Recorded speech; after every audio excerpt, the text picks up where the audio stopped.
She secretly sold our family's $350, $0 house to pay for her affair with my best friend, then turned around and sued me for custody while I was drowning in debt over her betrayal.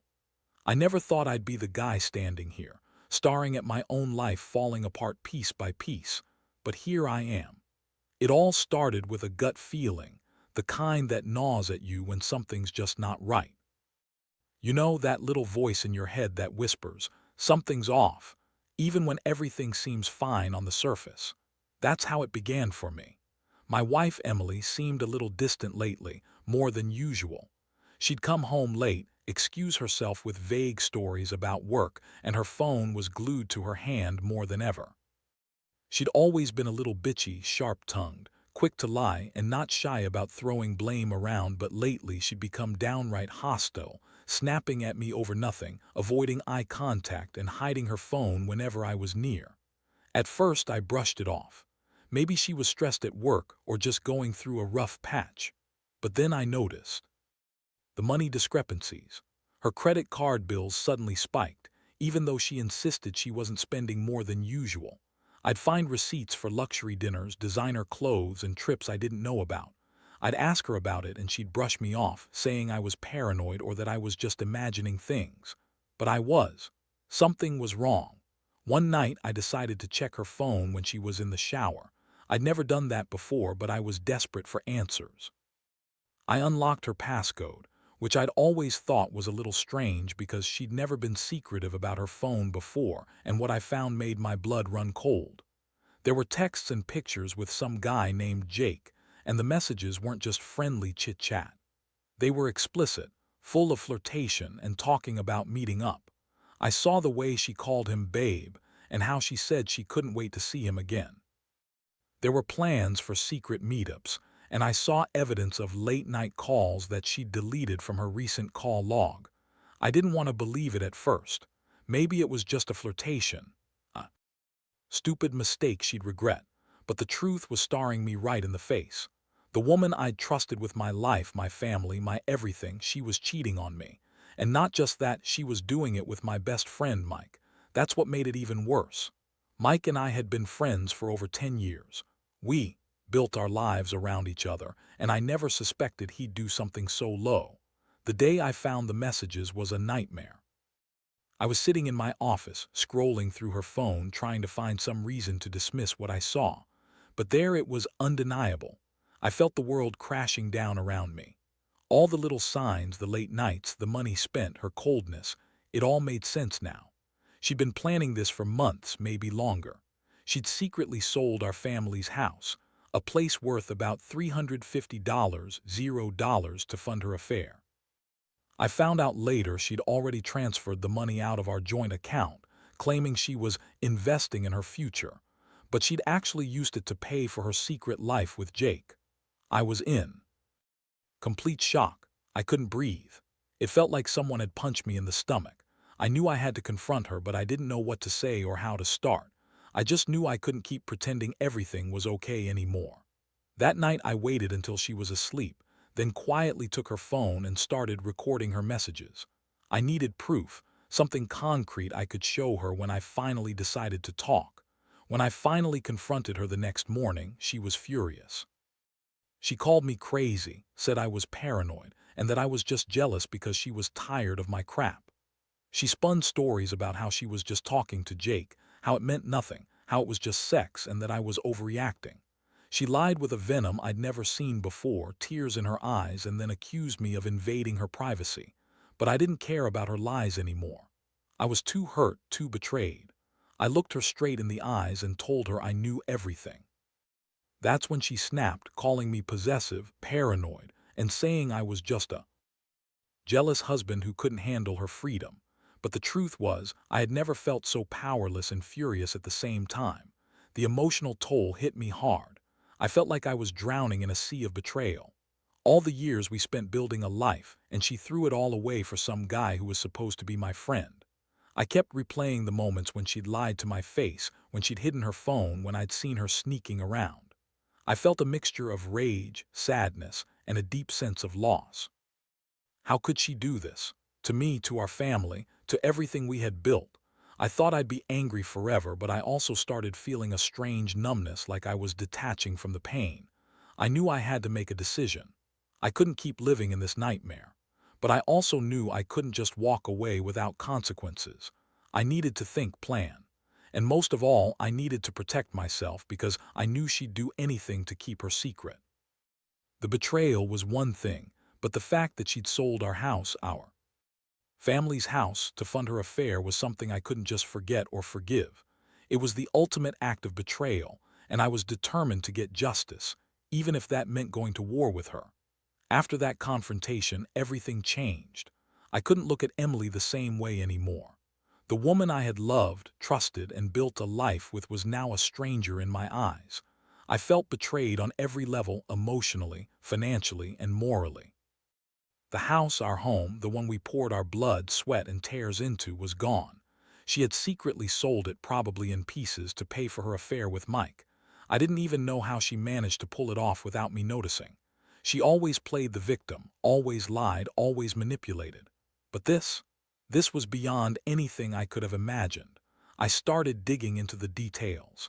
I subpoenaed bank records, looked into her emails, and hired a lawyer. That's when I found out she'd transferred the proceeds from the sale into her own account, claiming it was for our future. But instead, she'd used it to fund her secret life. I also found out she'd been lying about where she was working late. She'd been meeting Mike, having sex with him, probably more than once, in hotel rooms she booked with the money she stole. The betrayal cut deep.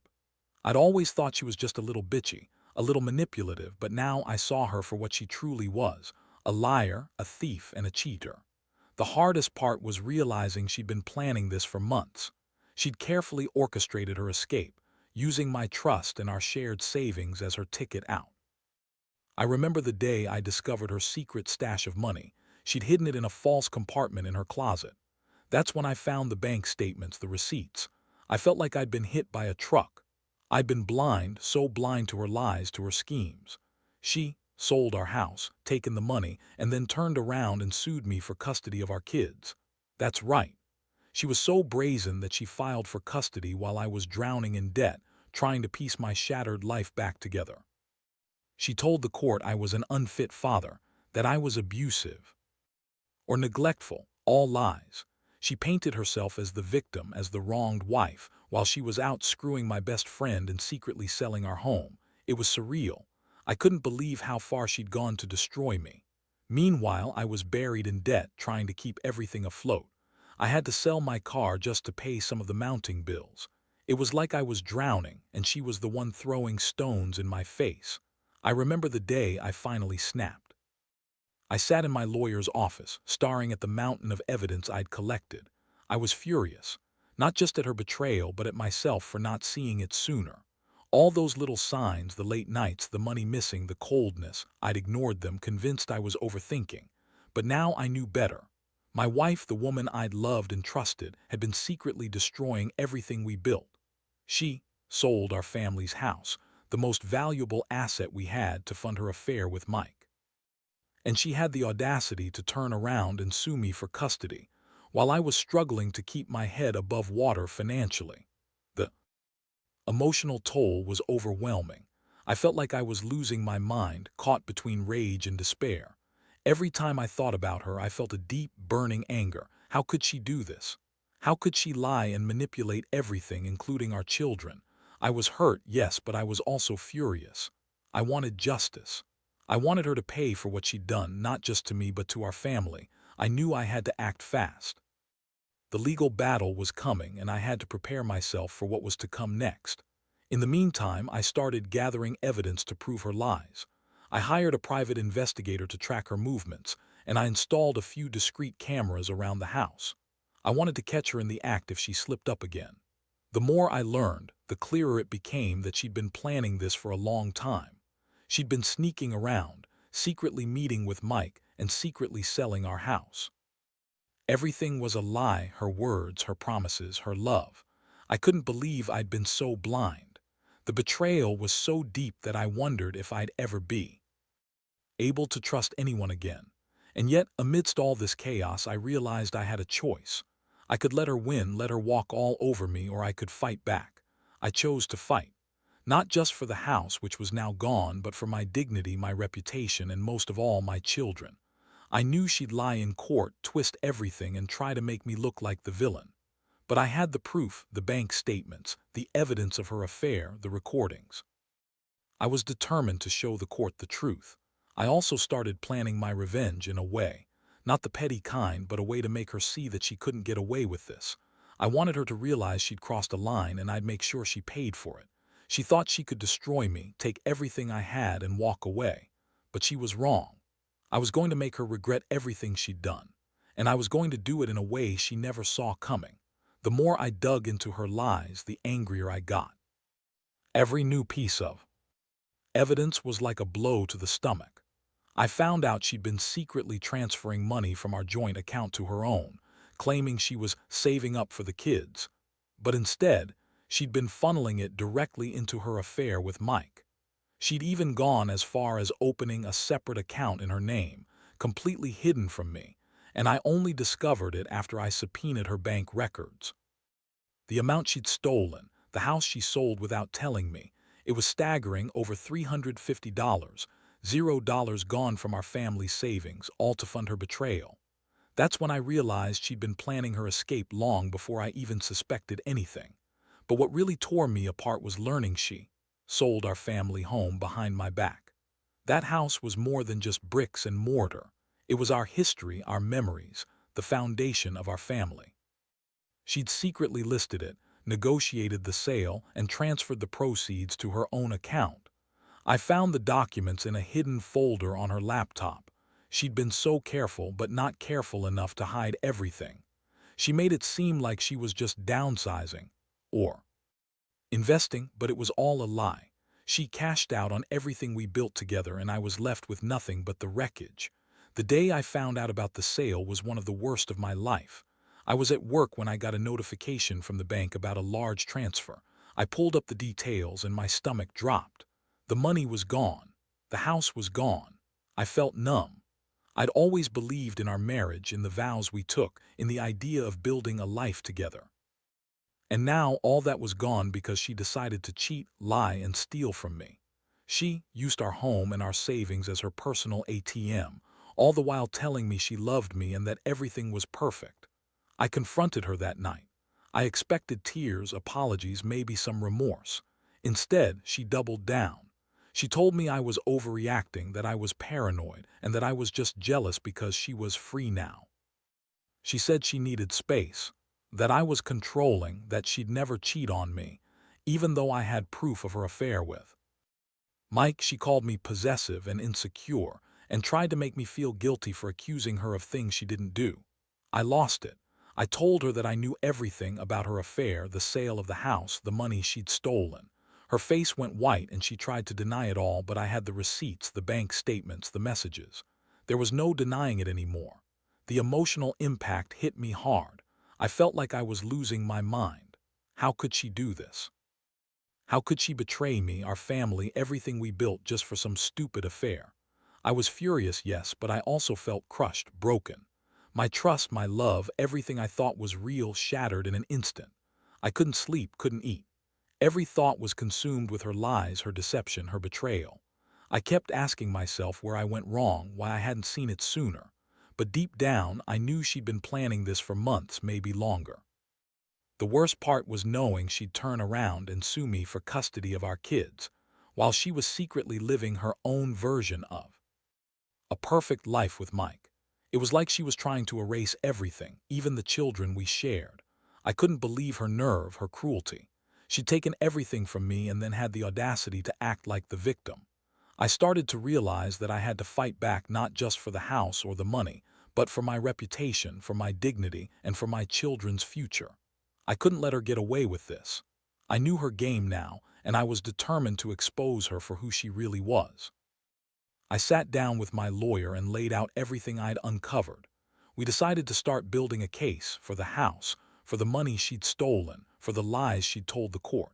I also hired a private investigator to confirm her whereabouts during her secret meetings with Mike. I wanted to catch her in the act if she slipped up again.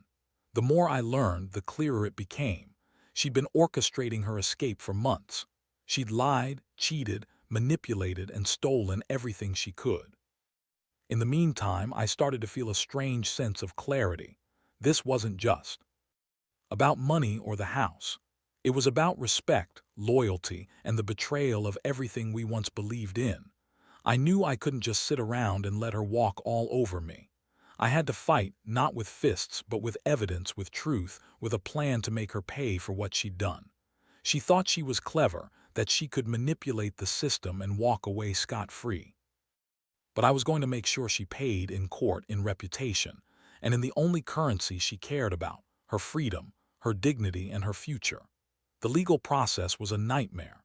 Every day felt like I was walking through a minefield. My lawyer told me to gather every shred of evidence I had, everything from bank statements and texts to witness statements and even hidden recordings. I was doing everything I could to prepare for the inevitable court battle. Meanwhile, Emily was playing the victim, crying to anyone who would listen about how abused she was, how I was controlling and paranoid. She even had the nerve to claim I was violent, which was laughable. I never laid a finger on her, but she knew how to spin her lies. She wanted sympathy, and she was good at it. I remember the day she filed for custody. It was a slap in the face. While I was drowning in debt trying to keep my head above water, she was scheming behind my back. She claimed I was an unfit father because I'd neglected the kids or failed to provide, all blatant lies. I was working 2 jobs trying to pay the bills, all while she was out screwing my best friend and secretly selling our house. I couldn't believe how shameless she was. I felt like I was trapped in some twisted nightmare. I started to realize that her entire case was built on lies and manipulation. She painted herself as the victim, the wronged wife, while she was the one who'd betrayed me.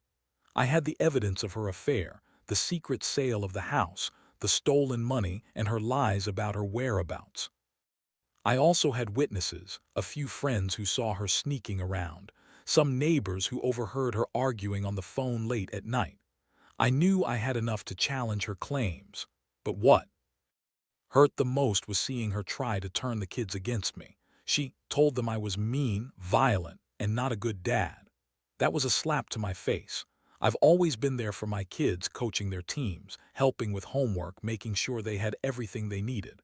The thought of her poisoning their minds made me sick. I knew I had to fight harder to protect them from her lies.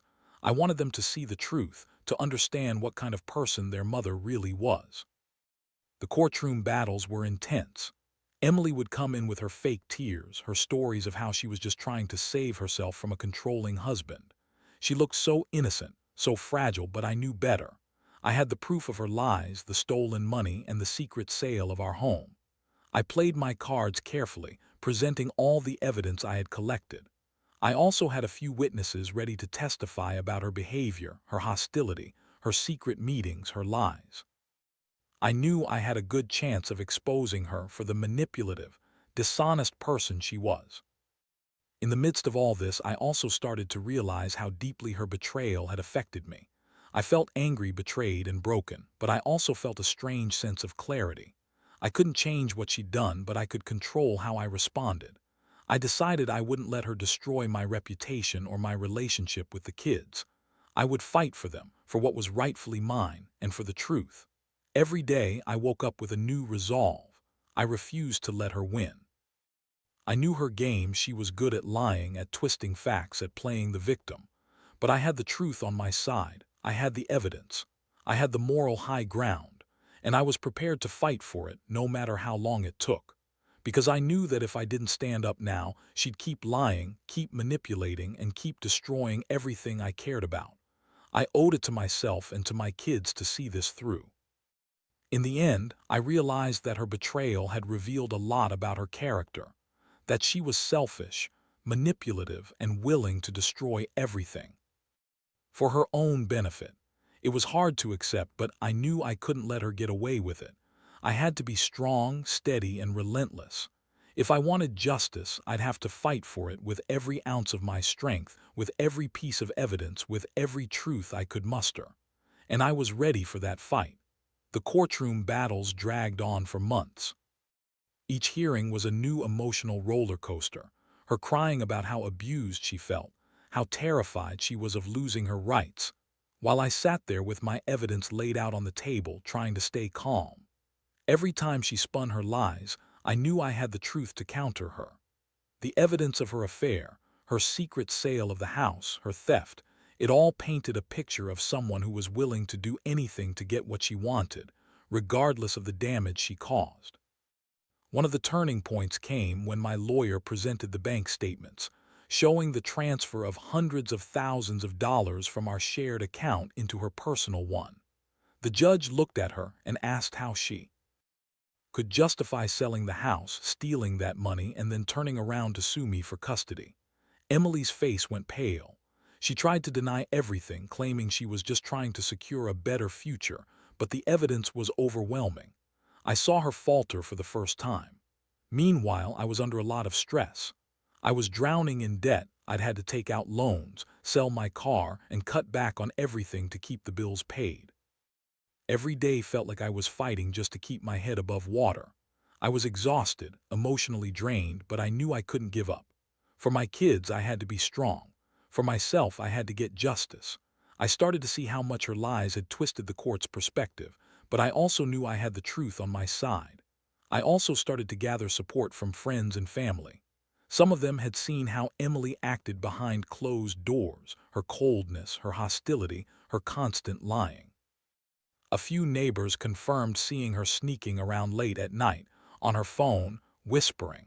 It was these little pieces that helped build my case. I wanted the court to see the real Emily, the liar, the thief, the manipulator. I knew if I could just get the court to understand the full picture, I could turn things in my favor. But the hardest part was the ongoing emotional toll. Every day I felt like I was losing a piece of myself. I was angry, yes, but also deeply hurt. The woman I loved had betrayed me so completely that I wondered if I'd ever trust anyone again. I kept replaying all the moments I missed, the signs, the late nights, the secret meetings, the lies. How could I have been so blind? How could she have done this to our family? I kept asking myself, and each time the answer was the same. She was selfish, manipulative, and willing to destroy everything for her own benefit. As the court date approached, I made a decision. I couldn't let her win by just exposing her lies. I had to do something more. I decided to file for full custody of the kids. I wanted to protect them from her toxic influence and show the court that I was the stable, responsible parent. I also planned to request an investigation into her financial dealings, her relationship with Mike, and her overall behavior. I knew she'd fight me tooth and nail, but I was prepared. I had nothing to hide, and I was ready to fight for what was rightfully mine. In the days leading up to the final hearing, I felt a strange mixture of hope and dread.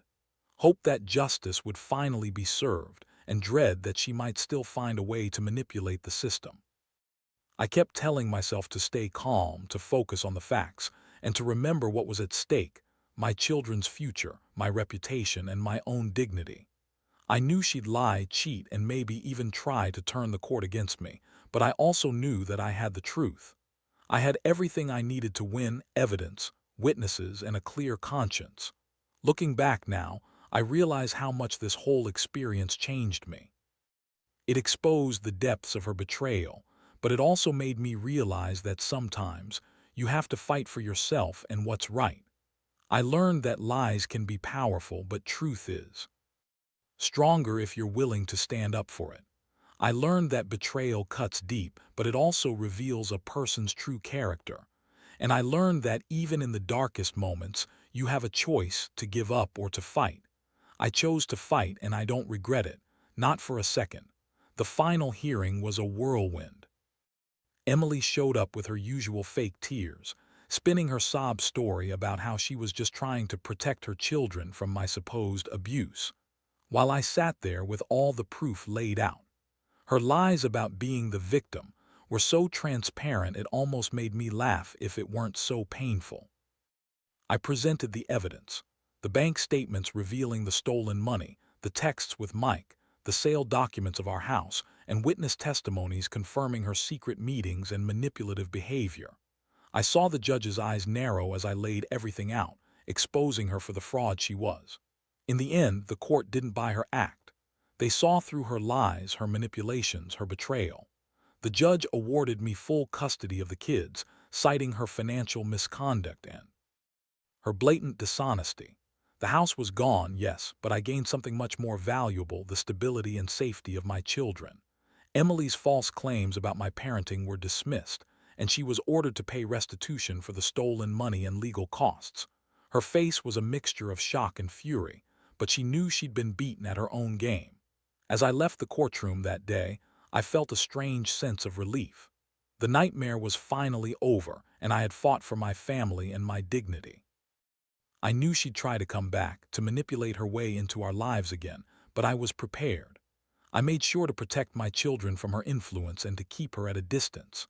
I also started rebuilding my life, working extra hours, focusing on my kids, and slowly healing from the emotional scars. Looking back, I realized that her betrayal was a shock, but it also revealed who she really was. Her lies, her theft, her infidelity, it all showed her true character. I learned that sometimes people will do anything for their own selfish gain, even destroy the people they're supposed to love.